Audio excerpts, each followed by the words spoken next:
Halo Sobat Terminal Bus Hoaxu mau Mimin mau cerita nih. Sobat Terminal masih ingatkan labi-labi? Atau mungkin Sobat Terminal belum pernah naik NIF?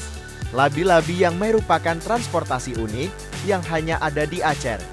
Yuk buat kamu yang penasaran nonton sampai habis ya video ini. Labi-labi yang akan kita bicarakan adalah sejenis moda transportasi yang sangat unik dari Aceh. Bisa jadi di daerah lain juga memiliki transportasi angkutan orang namun tidak sefenomenal labi-labi di Aceh. Labi-labi mulai dikenal dan menjadi kebutuhan transportasi masyarakat Aceh, terutama di kota Hoaxu Mawe dan Aceh Utara sejak tahun 1970-an. Jenis kendaraan yang digunakan pada masa itu adalah pick-up yang dimodifikasi untuk mengangkut penumpang. Meskipun kapasitas mesin hanya 500 cm3, namun daya angkut mencapai 11 orang dengan posisi tempat duduk deret memanjang formasi penumpang duduk berhadapan plus satu orang di ruang kemudi.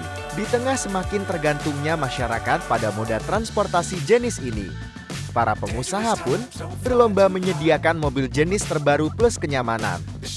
Maka, memasuki era tahun 1980-an, tren menggunakan mobil jenis Hijet 55 dengan kapasitas mesin 550 cm3 yang mampu memuat penumpang 14 orang semakin meningkat.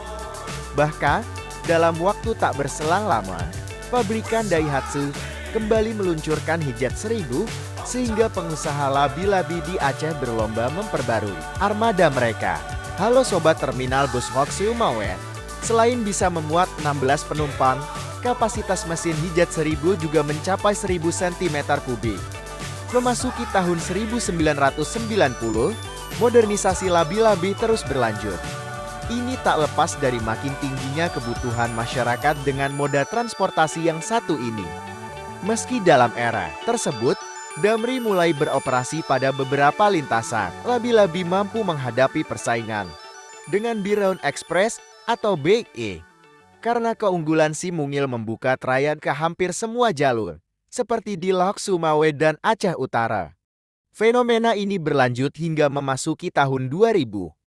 Sejak awal 2000, labi-labi terus digusur oleh berbagai pilihan transportasi lain, termasuk taksi. Pada era ini juga sepeda motor sebagai kendaraan pribadi semakin menjamur karena dibukanya keran kredit sepeda motor dengan DP sangat ringan.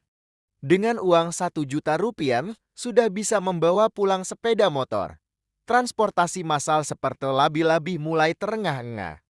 Pasca tsunami hingga 10 tahun, kemudian menjadi masa-masa sangat sulit bagi labi-labi. Puncaknya pada tahun 2016, ketika transportasi berbasis aplikasi mulai masuk provinsi Aceh. Satu persatu labi-labi digudangkan atau dimodifikasi menjadi pick-up. Di jalanan pun tak terlihat lagi lalu lalang labi-labi. Tak ada lagi teriakan kondektur, gedung-gedung, krukuh-krukuh.